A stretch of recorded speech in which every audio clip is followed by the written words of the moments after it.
Y vamos a ir a la palabra, segundo libro de Reyes, el capítulo 25, verso 8.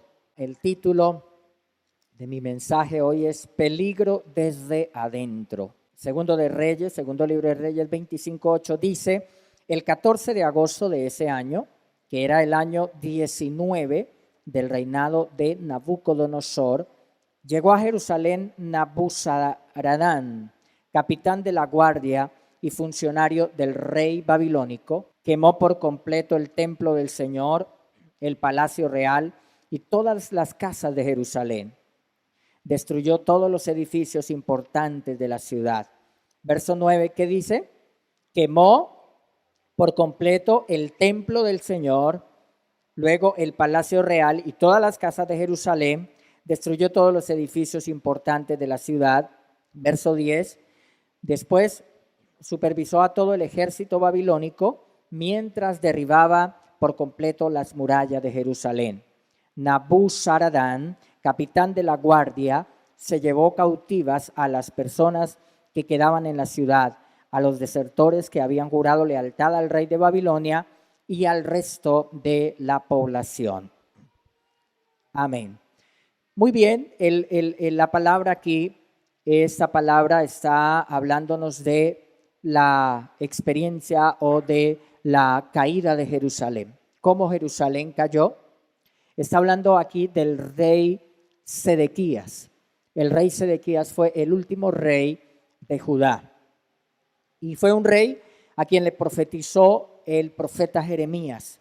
En la palabra, cuando compartí la palabra rema para este año, hablé acerca de que Sedequías peleó una batalla que no debía pelear, ¿cierto? Y compartí pues de que nosotros para este 2020 no vamos a pelear batallas que nos desgasten, que nos quiten energía y que nos quiten los recursos que necesitamos para enfocarnos en lo que sí debemos. Amén. Entonces, este rey Sedequías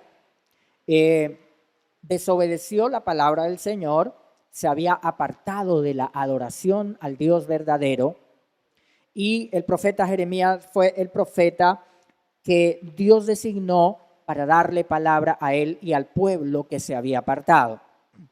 Como consecuencia que de ellos no haber vuelto al Señor, Jerusalén cae, es tomada por el ejército babilónico.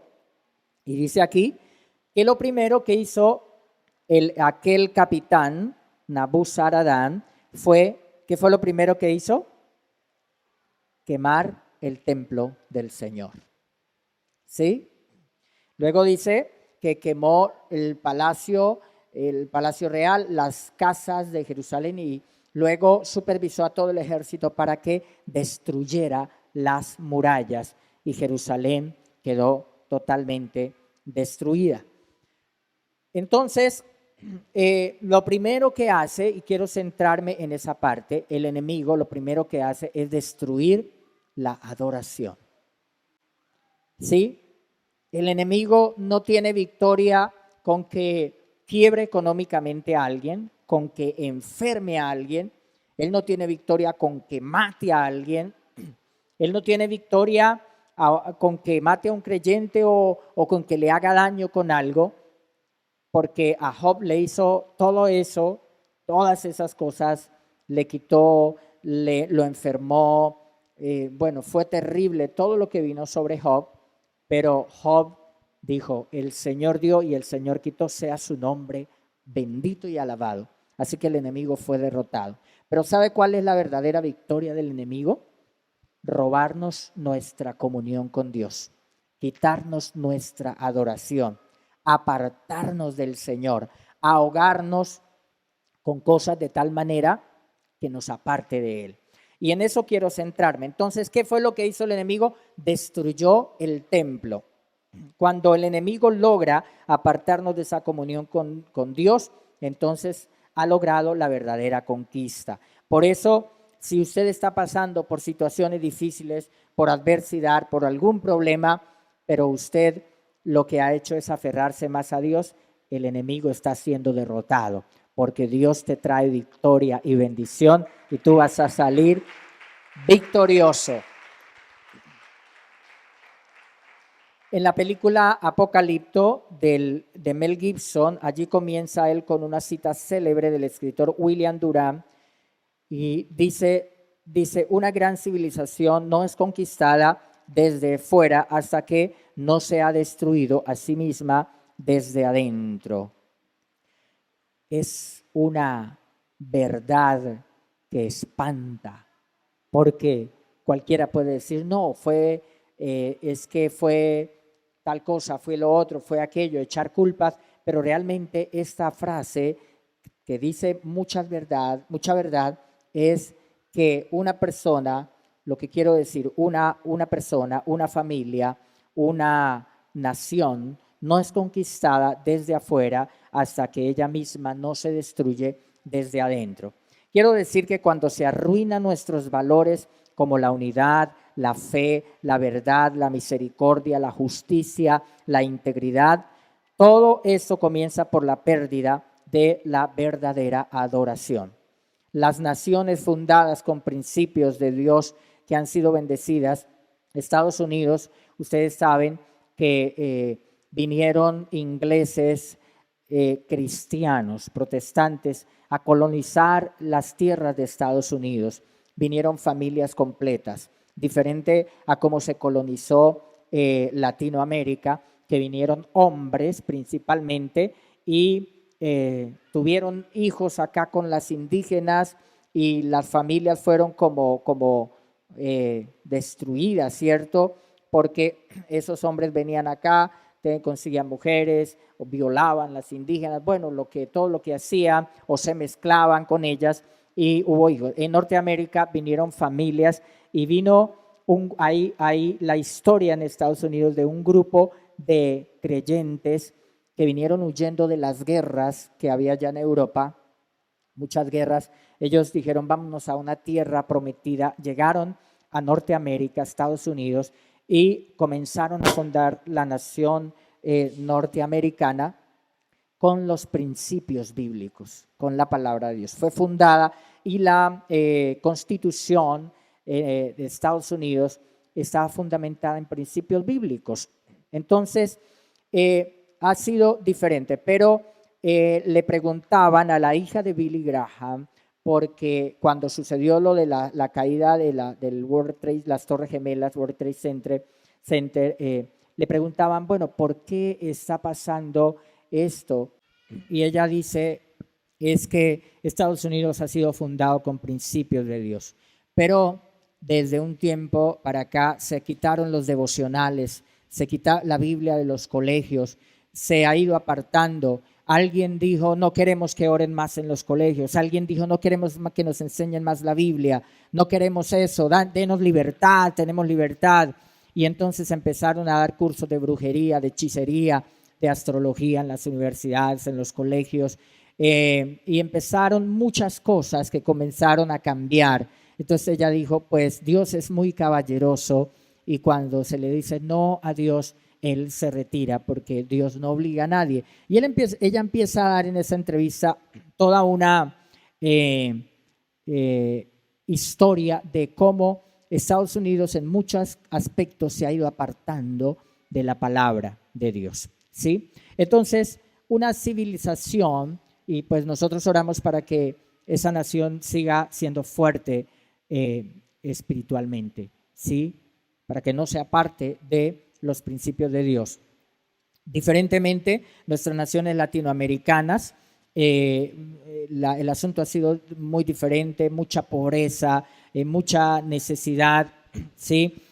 Totalmente desde el comienzo, apartados de Dios, con toda una mezcla de brujería, con la religión tradicional que vino a Latinoamérica, un sincretismo como sucede en Haití, en Cuba, pero no solo en esas naciones es más fuerte, Por eso Haití está en esa condición. Una civilización no es destruida desde afuera hasta que ella misma se destruye desde adentro. Cuando Mel Gibson dice esta frase, en la película Apocalipto se está presentando cómo los aborígenes de estas tierras y las tierras de Centroamérica empezaron a hacer sacrificios humanos y eran caníbales y toda una cantidad de cosas feas, demoníacas, y por eso la civilización se destruyó, ¿sí? Porque el pecado destruye las naciones, el pecado destruye las familias. Y entonces lo que yo quiero hoy hablar es que necesitamos restaurar la adoración, la verdadera adoración, una verdadera entrega al Señor, un verdadero compromiso con el Señor, una búsqueda de Dios de corazón. El Señor también dijo que una casa dividida contra sí misma no prevalecerá y la división destruye desde adentro. Entonces, aquí se cumple lo que estoy diciendo. Esto no sucede de la noche a la mañana, ¿cierto? No fue que, ay, esta nación, ¿por qué cayó? O esta familia, ¿por qué le pasó esta calamidad? ¿Por qué? No, eso tiene que ver con cosas que se van dando en un proceso y que es algo paulatino y que lleva a las familias o a las naciones a la ruina, a la miseria, a la violencia, a la destrucción. Y también sucede con las comunidades, sucede bueno, con la familia.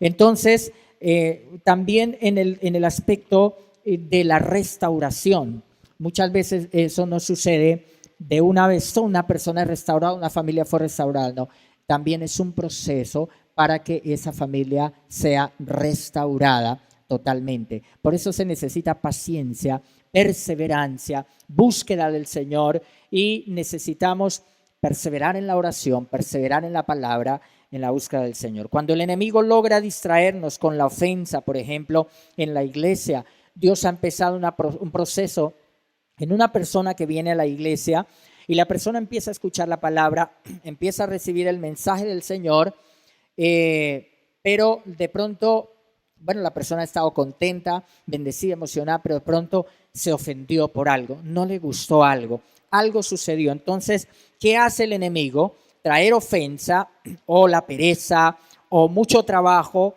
o con los placeres de la vida y llegan a ocupar el lugar que le debemos dar a Dios. Y entonces se empieza a apartar a la persona de Dios y lo que hace ahí es apartarlo de la adoración, ¿sí? Y entonces es lo que dice la palabra, quemó por completo el templo del Señor, el palacio real y todas las casas de Jerusalén, destruyó los edificios importantes de la ciudad.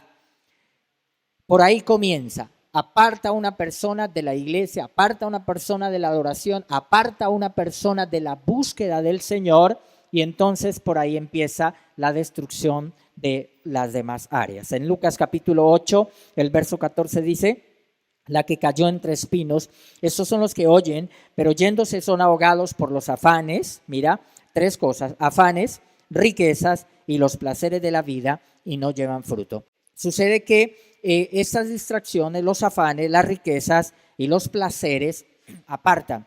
El trabajo, por ejemplo, una persona, no, yo no tengo tiempo de ir a la iglesia, no tengo tiempo de ayunar, no tengo tiempo de orar, no tengo tiempo, yo estoy muy ocupado, sí, estoy ocupado. Entonces, son cosas que van ahogando la vida espiritual de una persona.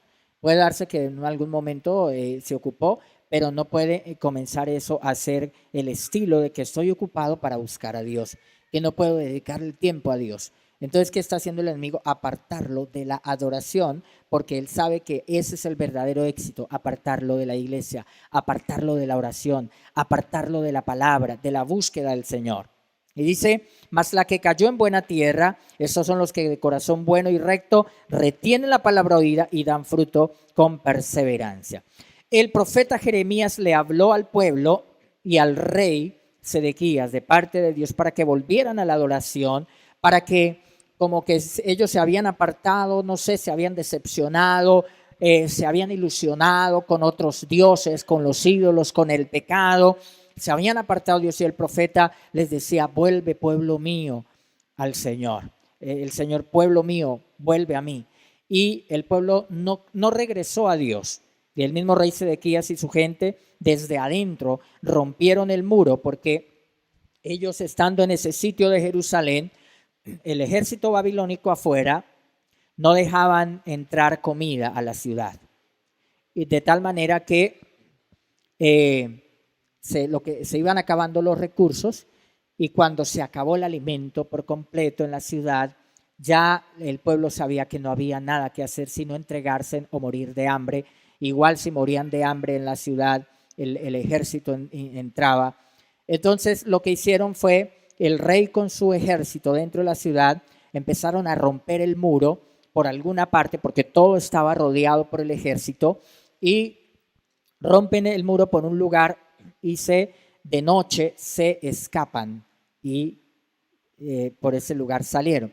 Pero por donde precisamente rompieron el muro, por ahí entró el enemigo, que también es la metáfora de que una civilización, una persona, una familia, una nación no se destruye desde afuera, sino cuando ella misma desde dentro, ¿cierto? Rompen el muro, por ahí ingresa el enemigo, el ejército huye y el rey huye con sus hijos, pero el ejército se dispersa, tal vez era parte de la estrategia para poder escapar el rey, y el rey, ya dice la Biblia, que llegó hasta un lugar lejano. Tal vez el rey pensó, ya me escapé, ¿sí? Pero quiero ir a Daniel, en Daniel capítulo 5, Babilonia fue conquistada. Esto ya es muchos años después de la historia que les estoy comentando, ¿sí? Ahora Babilonia le corresponde el turno, pero cuando Babilonia es conquistada, el rey Belsasar había hecho una fiesta y estaba en una situación que demostraba la decadencia moral y espiritual de Babilonia. Ahí en Daniel 5:22 dice, oh Belsasar, usted es el sucesor del rey. Ese era el rey Belsasar cuando cayó la gran Babilonia por el ejército persa, ¿sí? Dice, usted es el sucesor del rey y sabía todo esto. ¿Qué sabía? Sabía cómo Dios había destituido al rey anterior, a Nabucodonosor, por su orgullo. ¿Recuerdan? En la locura de Nabucodonosor se volvió loco y tuvieron que sacarlo al campo. Se enloqueció hasta que reconoció que el Señor gobierna y se arrepintió y volvió al trono Nabucodonosor. Ahora, este rey Belsasar sabía todo eso, pero sabiendo esto no siguió al Señor. Tenía una luz de la revelación de Dios, pero no fue sensible su corazón a esa revelación de Dios. Y dice, sabiendo todo esto, pero aún así no se ha humillado. Todo lo contrario, usted desafió con soberbia al Señor del cielo y mandó traer ante usted estas copas que pertenecían al templo. Usted, sus nobles, sus esposas y sus concubinas estuvieron bebiendo vino en estas copas mientras rendían culto a dioses de plata, oro, bronce, hierro, madera y piedra, dioses que no pueden ver, ni oír, ni saben absolutamente nada. A Dios le ofende la idolatría. Por eso usted ve también que las naciones más entregadas a la idolatría son naciones donde hay más violencia, hay más ruina y hay más miseria. Así sucede en Haití, así sucede en Cuba, así sucede en todas estas naciones donde se ha mezclado el cristianismo con el vudú y con la santería y todo este tipo de cosas. Dios aborrece la idolatría, y dice la Biblia que ellos estaban en esas fiestas paganas. Dice, pero usted no honró al Dios que le da el aliento de vida y controla su destino. Entonces, la caída de la grande y poderosa Babilonia fue posible por la falta de sensibilidad del rey y su pueblo a la revelación de Dios.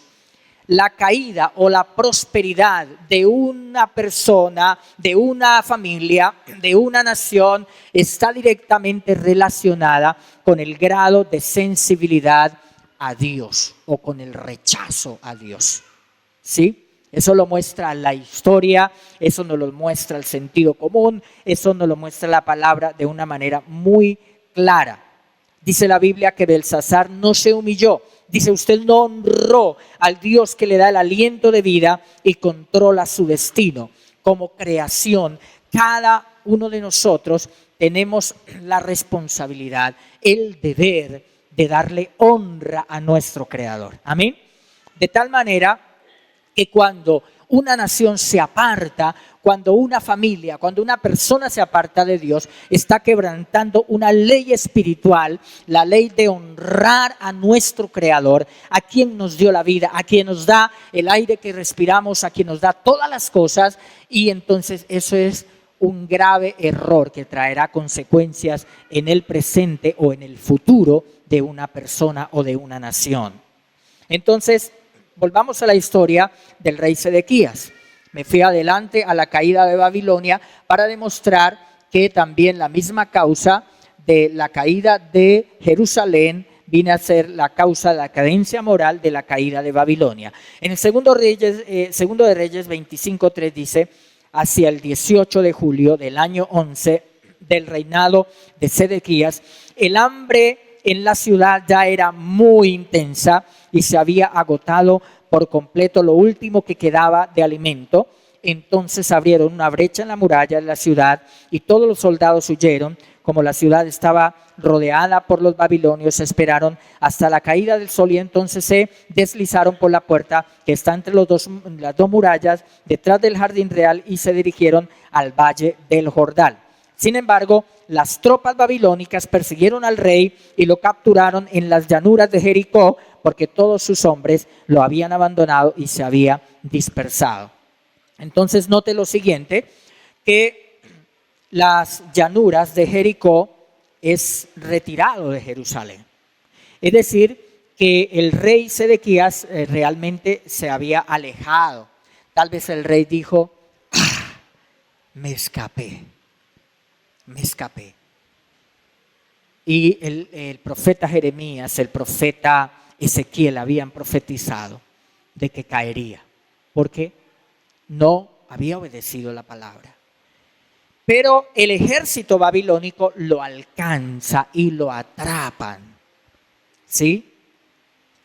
Y en Números 32, 23 dice, pero si no cumplen su palabra, entonces habrán pecado contra el Señor y estén seguros de que su pecado los alcanzará. ¿Cuál fue el pecado realmente de Sedequías? No prestar oído a la palabra, ser terco y obstinado. No fue, miren, el pecado de una persona, así sea el que sea, así sea asesinato, así sea robar, adulterar, no sé, los pecados más terribles que usted se imagine. Cuando una persona presta oído a la palabra, se arrepiente, se vuelve a Dios y busca a Dios, es perdonada y es restaurada. Pero Sedequías no prestó oído a la palabra. Entonces, él pensó que había escapado, pero nadie se puede escapar de la verdad de Dios. Por más rico, por más científico, por más sabio, por más lo que tenga, nadie se puede escapar.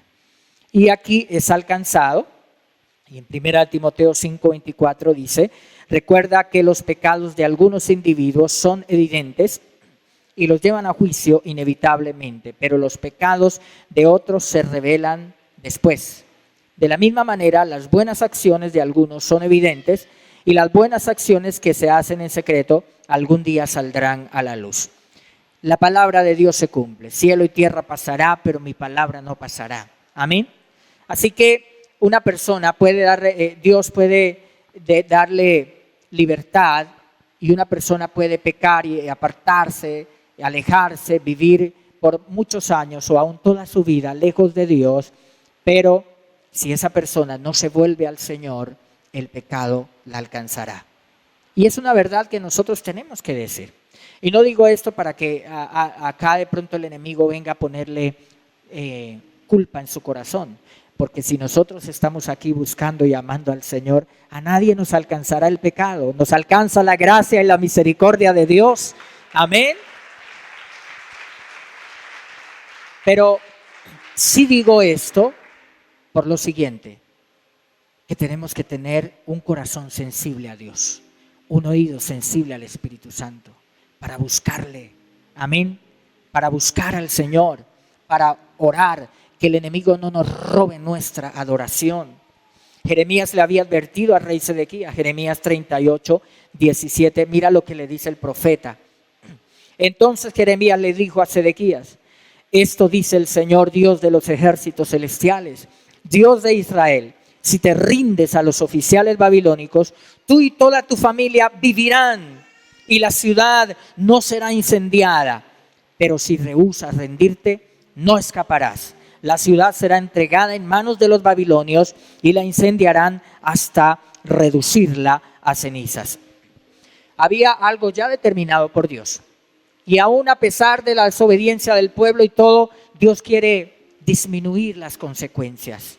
Y le dice al rey, a través del profeta, le dice, mira, todavía hay esperanza.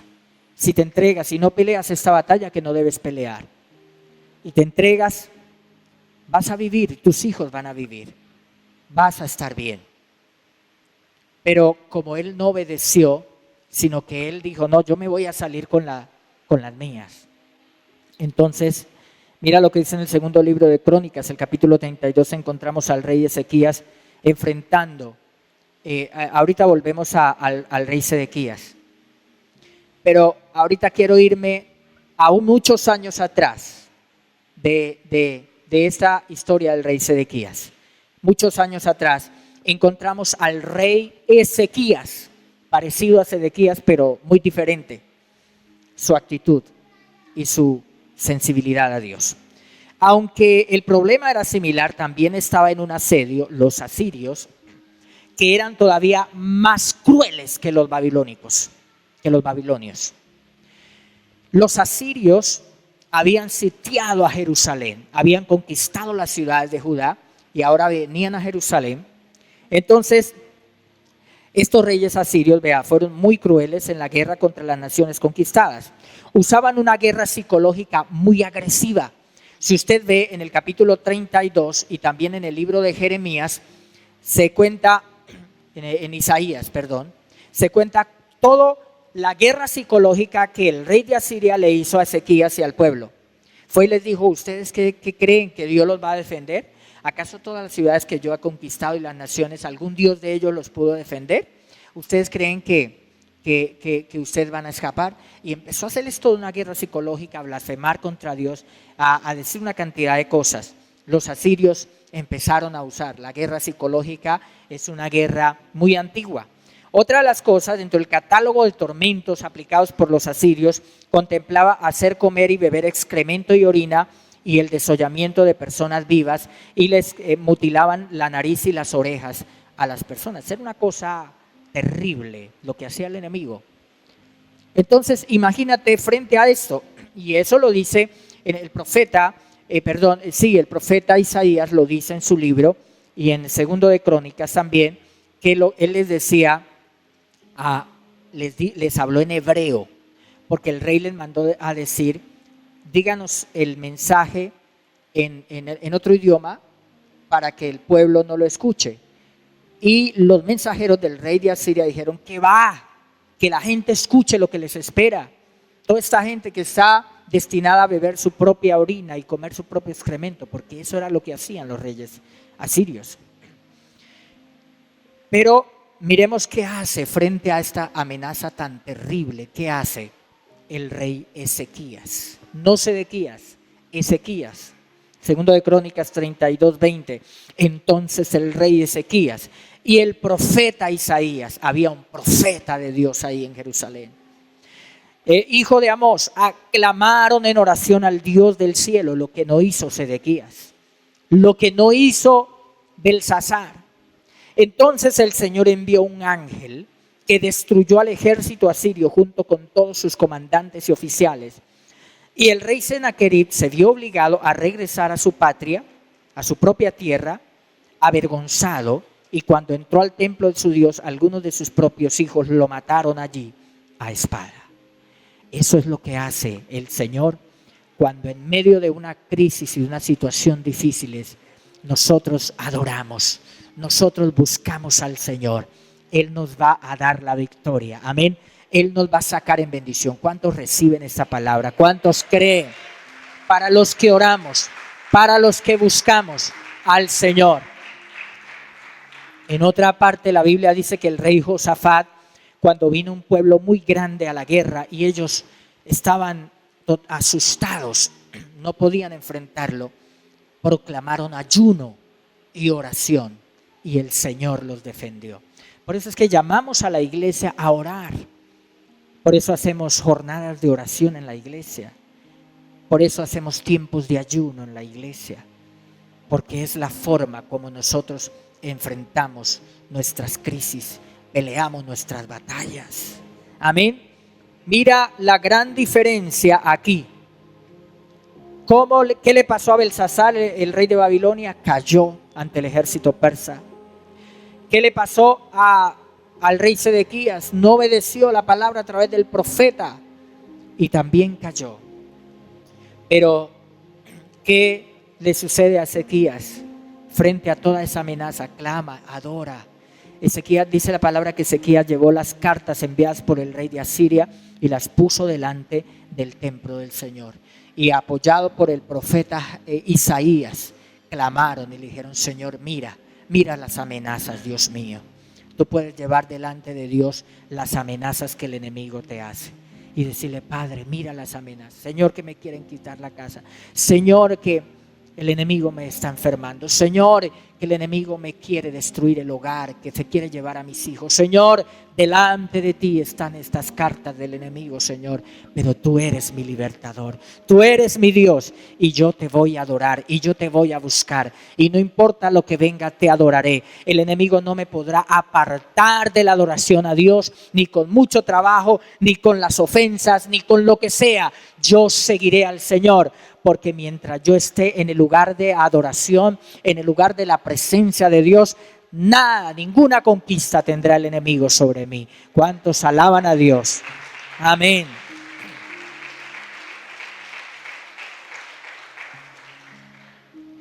Entonces él motiva. Ezequías es un hombre de fe. ¿Sabe usted qué había hecho Ezequías? Había restaurado la adoración. Porque el papá de Ezequías había sido un rey malo, el rey Acaz. ¿Sabe qué hizo Acaz? Cerró el templo del Señor y se volvió totalmente a los ídolos. ¿Sabe qué decía? Como los reyes asirios les va bien, vamos a adorar a sus ídolos a ver si a nosotros también nos va bien. Tremendo, ¿no? Es como cuando un creyente dice: oiga, como que a los no creyentes les va bien, entonces pues hagamos lo mismo que ellos hacen, y se apartan del Señor. ¿Sí? Entonces, ese rey Acaz fue malo. Cerró el templo, se apartó de la adoración al Dios verdadero. Por lo tanto, Judá estaba en ruina. Los conquistaban sus enemigos. Pero su hijo, el rey Ezequías, dijo: no, esto no puede ser así. A los 25 años comenzó a reinar y restauró. Lo primero que empezó a hacer fue reformas espirituales, la restauración espiritual de la nación. Celebró la Pascua, hizo que la gente él mismo de su propia hacienda, en medio de toda la necesidad, porque Judá estaba económicamente mal. Los habían robado, los otros los habían conquistado, pero él dice que de su hacienda donó para que se hicieran los sacrificios al Señor y todo. Restauró espiritualmente al pueblo. Por eso, cuando viene este rey asirio, no puede. Dios pelea sus batallas. Cuando nosotros hemos restaurado la adoración, cuando nosotros hemos restaurado nuestra vida espiritual a través del arrepentimiento, de la oración, de la búsqueda del Señor, cuando venga el asirio, el enemigo, el Señor peleará nuestras batallas. Amén. Eso había hecho Ezequías. Eso había hecho.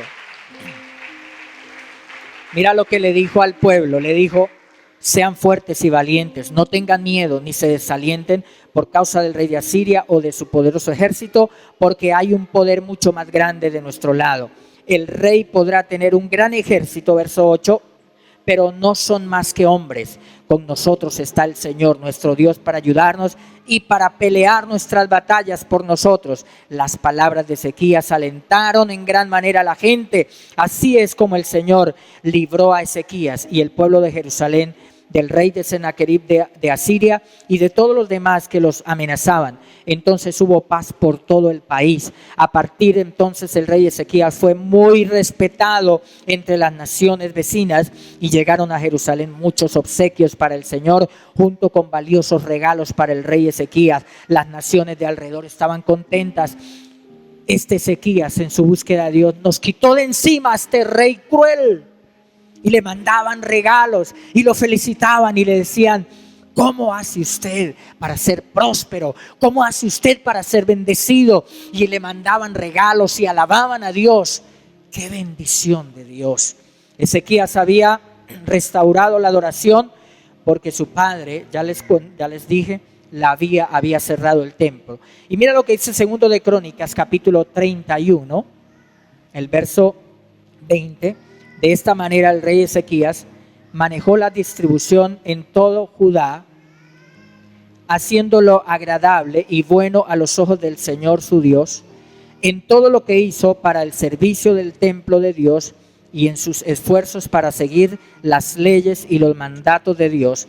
Ezequías buscó a su Dios de todo corazón y como resultado tuvo mucho éxito. Entonces, si buscamos al Señor, ¿qué vamos a tener? Éxito. Amén. El Señor nos responde, nos va a bendecir. Y les estoy leyendo la palabra hoy, dándole la palabra. Segundo de Crónicas 32 dice: Ezequías era muy rico y altamente honrado. Construyó edificios especiales para guardar sus tesoros, plata, oro, piedras preciosas, especias, así como los escudos y otros objetos de valor. También construyó muchos depósitos para su grano, vino nuevo, aceite de oliva, e hizo muchos establos para su ganado y corrales para sus rebaños de ovejas y cabras. Construyó muchas ciudades, adquirió enormes rebaños y manadas, porque Dios le había dado grandes riquezas. Después de que estaba atribulado, acosado por el enemigo, asustado, Dios clama al Señor y mira todo lo que hace Dios. Así que yo te digo hoy, busca al Señor, busca al Señor. Por eso hemos apartado, mira, toda esta semana estuvimos oración en las noches a las 7 de la noche hasta el viernes. Ayer tuvimos ayuno en la mañana y tuvimos devocional, oración en la mañana el martes y el jueves. Y damos esta semana de receso y la otra semana vamos con una semana de ayuno. Vamos a estar acá desde las 8 de la mañana hasta las 3 de la tarde, de lunes a viernes, y el sábado hasta el mediodía, en oración, búsqueda de Dios. ¿Quién dice: yo soy ese que quiero buscar al Señor? Voy a apartar algunos días para buscar al Señor, porque la oración es poderosa. Amén. Es como peleamos nuestras batallas y el Señor nos libra de toda angustia y de toda aflicción. Cuando el pueblo se apartó de la adoración, el pueblo sufrió derrotas, pero mientras nosotros estemos en el lugar del Señor, de la adoración, de la presencia de Dios, nada malo nos va a suceder. Así venga lo que venga, el Señor nos defenderá. Póngase de pie, levante sus manos, dele gracias al Señor.